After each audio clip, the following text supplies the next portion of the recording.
Olá, aqui é o professor Ricardo Alencar e nessa aula a gente vai falar sobre as formas de representar um número complexo. O primeiro, que a gente já viu até em aula anterior, que é a representação algébrica, né? Que você tem o número complexo z aqui e uma parte deste número, dessa representação, apresenta o número real, a parte real, a gente chama, né? E parte a imaginária, tá? Então existem diversas formas de você ter esse número, esse número complexo. Uma delas é a representação algébrica. Mas como a gente viu aqui assim, o número complexo ele pode ser representado assim, tem suas propriedades de igualdade, de adição e multiplicação. E a gente agora vai, usando aqui a representação algébrica, transformar essa forma aqui, que a gente vai já ver como é que ela é chamada também, né? Vou dar o spoiler. É chamada de forma geométrica, né? Porque se refere a um ponto afixo que a gente vai já ver, tá? Então, olha só, vamos aqui a representação algébrica. A representação algébrica, então, eu vou chamar isso aqui de Z1, né? Z1 vai ser o quê? Essa parte aqui é a parte real e essa parte aqui é a parte imaginária. Então, vai ficar no lugar de x é o 2 mais 5i, tá? O Z2, né? O número complexo 2 aqui, ó. A parte real é menos 1, a parte imaginária é 1 vezes i, que é o próprio i. Lembrando que i é um número que aparece, né, de raízes negativas, né? Raiz de menos 1, tá? I ao quadrado é menos 1, certo? Então, grave isso, a gente vai usar futuramente. Aqui, olha, né, Z3 vai ser meio mais menos 2/5 i, né? Ou só o menos 2/5 você pode usar. Aqui é interessante, o Z4 aqui, ó. O Z4 é 0 mais 4i, ou simplesmente 4i. Quando é assim, quando a parte real é 0, a gente chama de imaginário puro, certo? Imaginário puro, tá bom? Só tem a parte imaginária. E aqui, Z5 é igual a menos a raiz de 2 menos raiz de 6i, ou i menos raiz de 6. Cuidado para não confundir, né? Aqui, olha, isso aqui tem um resultado real. O que tem um resultado imaginário é quando dá negativo dentro, tá bom? Então, representação algébrica. O próximo, antes de a gente falar do próximo, a gente vai falar do plano de Argand-Gauss ou apenas plano de Gauss, tá? Ele é um plano criado, né, determinado por dois eixos perpendiculares, da mesma forma que o cartesiano, né, a ideia do cartesiano, denominados eixo real. Tá aqui o eixo real, ele está lá no plano cartesiano na abscissa, né, que a gente normalmente atribui ao x, e o imaginário na ordenada, que normalmente atribui ao y, tá? Então, esse ponto P aqui, a gente chama ele de afixo, tá bom? De afixo, onde A é a parte real e B a parte imaginária. Então, o número complexo Z vai ser formado por A mais BI, tá bom? Deixando na representação algébrica, ok?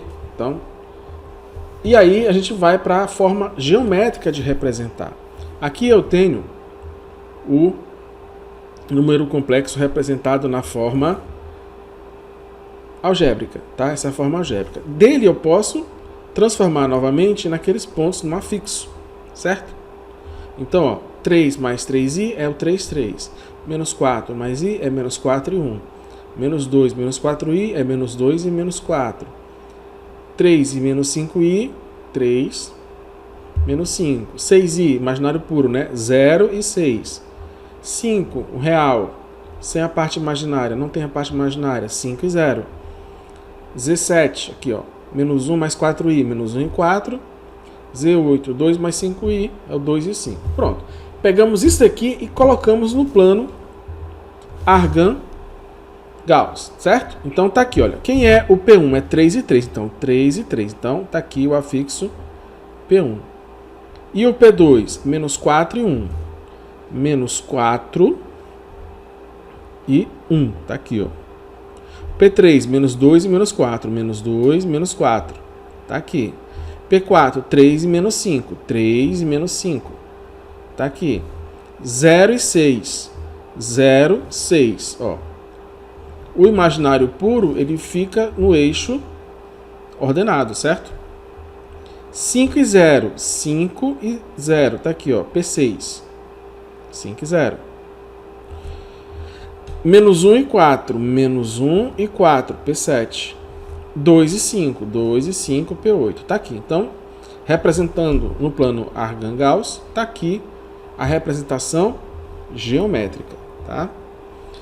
Uma coisa interessante é que na representação geométrica, o número complexo z, x mais y, também pode ser representado no plano por um vetor. E isso é muito importante porque vai dar origem, por exemplo, a representações de estados quânticos. Tá? Você, um dia talvez estude isso, você vai lá no passado, eu ouvi falar de número imaginário que tinha relação com vetor, e você vai ver, você vai estudar espaço vetorial e vai aprender, por exemplo, quântica, dentre outras coisas. Só estou dando uma dicasinha aqui, tá? Então, e com origem no 0, 0, tá aqui, ó, ponto 0, 0, ponto xy, em que aqui nós temos x mais y, tá bom? Pode representar na forma algébrica. E aqui você tem essa orientação, né? Que o vetor é um segmento de reta orientado com módulo, direção e sentido. E a questão do módulo, a gente vai já ver como é que tira módulo de vetor ou de número complexo também, tá bom? A representação polar ou trigonométrica é, evidentemente, aqui, ó, nós temos aqui o plano, né, Argand-Gauss, só que ao invés da gente utilizar as coordenadas x, y, a gente vai utilizar o módulo e o ângulo.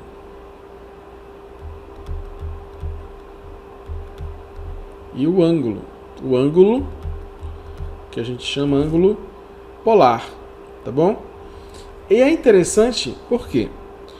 Porque existem formas de representar muito mais situações em que você é mais fácil realizar cálculos a partir dessa representação polar. No lugar de utilizar o x e o y, nós utilizarmos essa representação polar, de tal forma que esse tamanho aqui, assim, ó, esse módulo aqui do segmento, né, da coordenada 0, 0 até o ponto x, y, esse módulo aqui, o que eu vou utilizar, então eu posso representar qualquer ponto, ó. Pode ser um ponto aqui, pode ser um ponto ali, pode ser um ponto aqui, tá bom? Pode ser um ponto aqui, quer dizer, tem vários pontos, P1, P2, P3, P4 e assim vai, tá bom? Ele é interessante que você tem algumas formas de representar algumas situações, né, alguns gráficos que são melhores feitos com isso. Então, mais uma vez aqui é o eixo real, né, na abscissa, o eixo imaginário na ordenada, e você vai utilizar o ângulo, de tal forma que, como isso daqui é um triângulo retângulo, reparem aqui o seguinte, está tudo a 90 graus, certo? Se está tudo a 90 graus, então eu consigo estabelecer uma relação de triângulo retângulo aqui. Aqui está 90 graus, e aqui, olha, hipotenusa, está aqui a nossa hipotenusa. Esse daqui representa o ângulo oposto, né? O cateto está oposto e o cateto adjacente. Então, pela relação trigonométrica de um triângulo retângulo, isso daqui, a hipotenusa ao quadrado é igual a esse tamanho, ao quadrado desse tamanho mais o quadrado desse, certo? Essa relação aqui, ó, hipotenusa ao quadrado vai ser a soma do quadrado dos catetos, ou seja, a hipotenusa vai ser a raiz disso. Por que aqui não tem o negativo? Porque isso é comprimento e não existe comprimento negativo. A gente chama isso de módulo, tá? Esse segmento aqui, OP, é o módulo, tá? É o módulo de Z. tá? É um módulo de z. E é dado pela raiz de x² mais y², que são as coordenadas real e imaginária do nosso número complexo, tá bom? Então tá aqui, é o módulo. O ângulo formado pelo vetor OP com o eixo real, chamou de θ0, tá o quê? O cosseno. O que é o cosseno? Aí vamos apagar aqui para não ficar... Deixa eu apagar tudo, né? Para não ficar cheio. Aí o que acontece? O cosseno vai ser o cateto adjacente, que é esse tamanho aqui. Quem é esse tamanho aqui? É o valor de x, né? De 0 até x, então vale x. Dividido pela hipotenusa, que aqui é a letra grega ρ, né? Mas pode ser qualquer letra. A gente só usa ρ como convenção, tá? Então, x sobre ρ é o cosseno do ângulo. E y sobre ρ é o seno. Por que é y? Porque esse tamanho aqui é exatamente o tamanho de a distância, né, de 0 a y. Então aqui também vale y.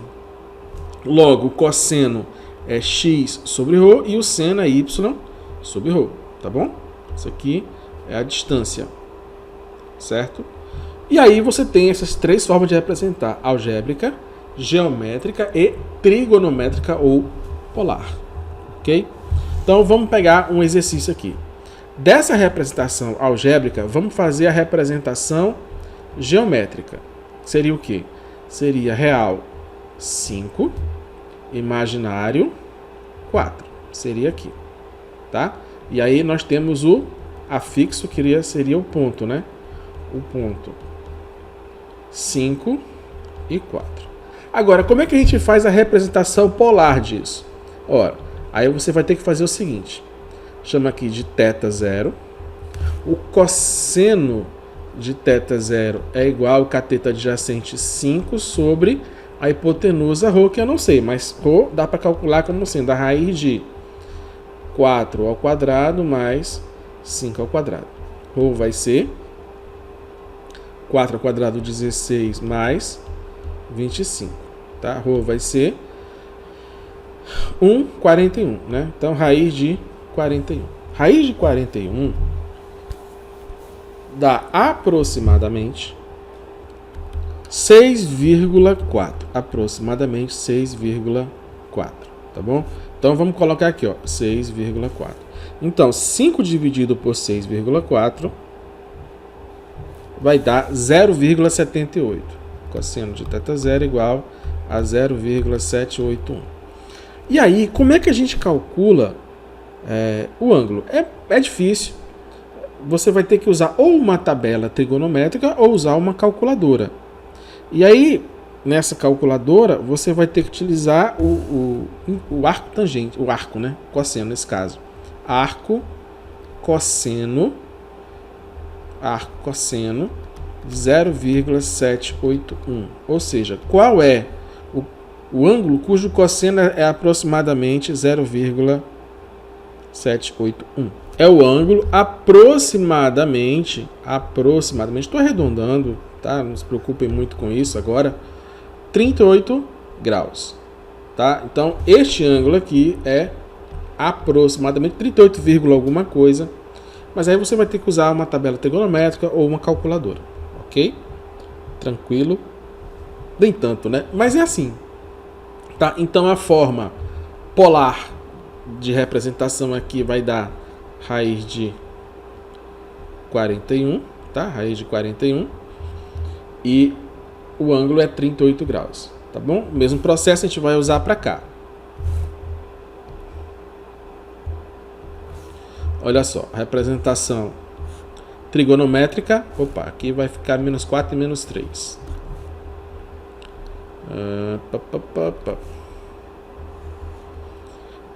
Real menos 4 e aqui menos 3, tá?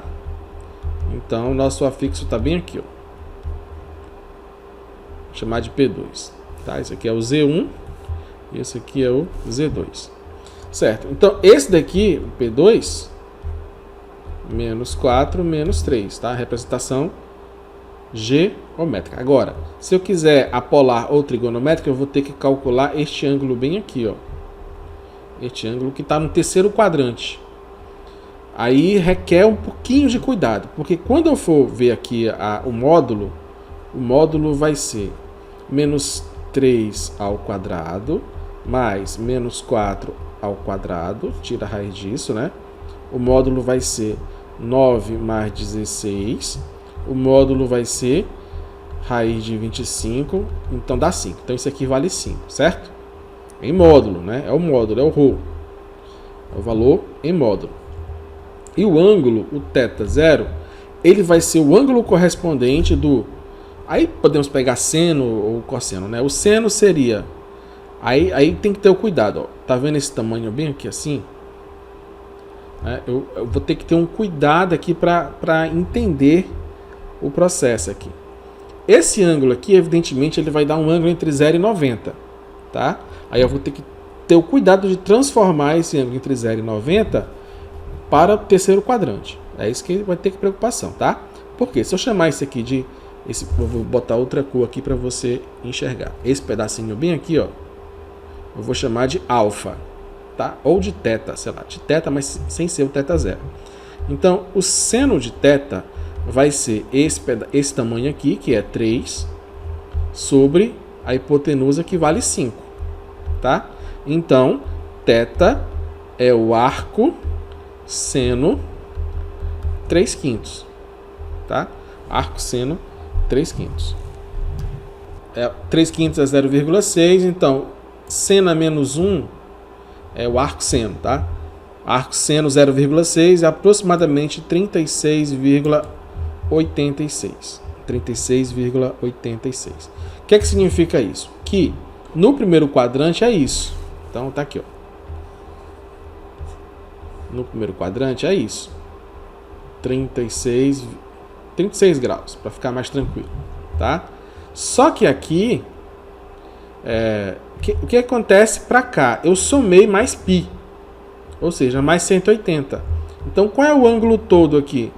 É 180 mais 36, aproximadamente, claro aqui, tá? Dá 216, não é isso? Mais 30, 210, então aproximadamente 216. Então, é o ângulo total, tá? É o ângulo total. Deixa eu apagar para não ficar a sujeira. Deixar aqui assim. Vamos lá, apagar aqui assim, aqui. E vamos deixar o ângulo daqui até aqui. 200 e aproximadamente, claro, 216 graus, tá? Bom, aqui é apenas uma introdução, a gente deve fazer mais exercícios para você ver esse tipo de coisa, só para você ter uma ideia dos 3 tipos de representação e como é que a gente vai convertendo uma na outra e outra na uma. Legal? Qualquer dúvida, estamos aí e vamos tirar as dúvidas, vamos tentar tirar essas dúvidas nos exercícios futuros, nas aulas que a gente vai ter aqui do curso completo sobre números complexos, tá bom? Tchau, tchau, até a próxima aula.